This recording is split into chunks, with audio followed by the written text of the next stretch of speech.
नमस्कार, आप देख रहे हैं ग्रेटर जम्मू और मैं हूं आपके साथ Neetu Singh. Fire emergency aspirant लगातार अपनी मांगों को लेकर आपको धरना प्रदर्शन करते हुए नजर आते हैं, लेकिन आज फिर से एक बार जो है फायर एंड इमरजेंसी के एस्पिरेंट जो है अपनी मांगों को लेकर सड़क पर आए हैं। जानने की कोशिश करते हैं क्या कुछ कहना है, क्यों आज फिर से एक बार गुहार लगाई जा रही है और क्या कहा जा रहा है। हम लास्ट 3 साल से, वो आपको भी पता है, सारे मीडिया वालों को पता है, हमने मीडिया का बहुत बहुत शुक्रगुजार करते हैं कि इन्होंने, सिर्फ मीडिया ने हमारा साथ दिया है। हम लास्ट 3 साल से यही अपील कर रहे हैं गवर्नमेंट से, एलजी साहब से और दिल्ली में बीजेपी सरकार से, कि इसमें एक जो रिक्वायरमेंट हुई थी फायर इमरजेंसी की, इसमें स्कैम आया है, इसमें फेवरेटिज्म आया है, इसमें नेपोटिज्म आया है, इसमें बैकडोर एंट्रीज है, गंदे लोग लगे हुए हैं, चोर लगे हुए हैं। लेकिन हमने सारा सबूत एलजी साहब को दिया था।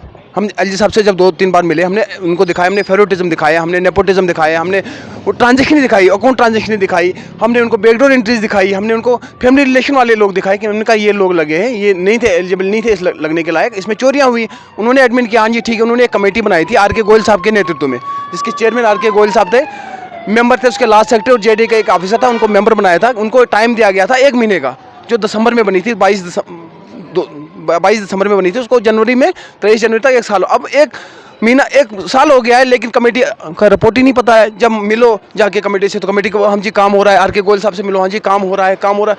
नहीं, हमने सबूत दिए आपको, हमने सब कुछ दिया, टाइम लग कहाँ रहा है? टाइम लगने की कोई बात ही नहीं है। आपको सबूतों को ही बताना था भाई। ये अगर हमने उनको बैंक ट्रांजेक्शन दिखाई, वो तो गलत नहीं हो सकती है। अगर हमने उनको फेवरेटिज्म दिखाया था, एक एक घर के 5-5 लोग ने, वो तो गलत नहीं हो सकते, उन्हीं को वेरीफाई करना था। लेकिन टाइम लग रहा है जी, 1 महीने का 1 साल कर दिया, पता नहीं अब कितने साल और लगाते हैं।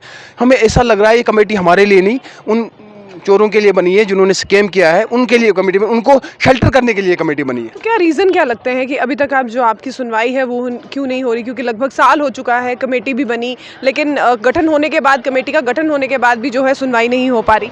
बड़े अफसोस के साथ ये कहना पड़ रहा है कि पता नहीं हम लोगों का कुछ पाप है कि क्या है, कि हमारी सुनवाई नहीं हो रही है। सब इंस्पेक्टर की कमेटी बनी है, 1.5 लाख की स्ट्रेंथ थी, 40 दिन में आर के गोयल साहब ने रिपोर्ट सबमिट कर दी। यहाँ पर 7,000 लड़के हैं, कितना टाइम लगेगा? हमने तो सबूत दिए थे, हमने सारा कुछ दिखाया था। हमने बीजेपी के तमाम उन लीडर से मिले जो स्टेट के हैं चाहे या सेंटर के हैं, हाँ जी बिल्कुल स्कैम हुआ, वो भी मान रहे हैं स्कैम हुआ है, लेकिन कार्रवाई नहीं होनी। भाई आपने एलजी साहब लाया है, हमने तो नहीं लाया, हम तो नहीं जानते थे एलजी साहब कौन है, आपने उठा के लाया यूपी से, इधर गाजियाबाद से।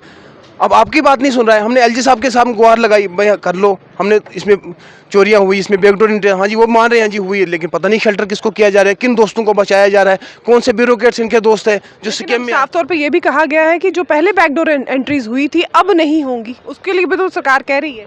मैंने 2014 में जब बीजेपी आई थी, उसका एक ही था, उन्होंने कहा था ये लोग करप्ट है, इनको निकालो, हमें लाओ, हम अच्छा काम करेंगे। वो कह रहे थे हम यूथ ट्रांसपेरेंसी की बात करते थे, यूथ एम्पावरमेंट की बात करी, हुई। बीजेपी के दौर में 4 बार थे, 4 में स्कीम आई, चाहे वो एसआई की बात करो, फायर सर्विस की बात, जल शक्ति की बात करो, सब FAA की बात करो, स्कीम तो उन्हीं के दौर में आया ना। अब देखो जो भी चोरियां हुई है वो 317 एब्रोगेट करने के बाद ही हुई है, जो भी स्कीम आए, तो अब जो बीजेपी को जवाब देना चाहिए। लेकिन हम जब बीजेपी वालों के साथ पास जाते हैं, वो कहते हैं हाँ जी बिल्कुल चोरियां हुई, लेकिन कार्रवाई नहीं करी। रविंद्र रैना के पास जाओ, हाँ जी चोरियां हुई, लेकिन कार्रवाई नहीं करनी। क्यों नहीं करनी कार्रवाई? हमें भी नहीं पता चल रहा है किसको बचा रहा है, किसको शेल्टर किया जा रहा है, क्या लिंक है इनके कैमरों के साथ, इनके किसके क्या लिंक है, कोई समझ नहीं आ रही मैम। अब आपका अगला कदम क्या है? अगर हमारा अगला कदम यह है, अगर विदिन 4 या 5 दिन में अगर कमेटी ने पब्लिक डोमेन में रिपोर्ट नहीं लाई, तो हम पूरी 20 के 20 डिस्ट्रिक्टों से आकर यहाँ पर ज़बरदस्त प्रोटेस्ट करेंगे। शायद हम एलजी साहब के घर का घेराव करेंगे, गवर्नर हाउस का घेराव करेंगे। हम तब तक नहीं छोड़ेंगे जब तक ना कमेटी अपनी रिपोर्ट भरेगी और चोरों को सज़ा होगी। जो बैकडोर एंट्रीज वाले हैं वो अपने घर बैठेंगे, तब तक हम छोड़ेंगे नहीं। शुक्रिया। तो जैसे कि देख रहा आपने, ये फायर एंड इमरजेंसी के एस्पिरेंट हैं, जिनका ये साफ तौर से कहना है कि लगभग 1 साल हो चुका है, लेकिन जो कमेटी का गठन किया गया था अब तक उसने रिपोर्ट नहीं दर्ज की।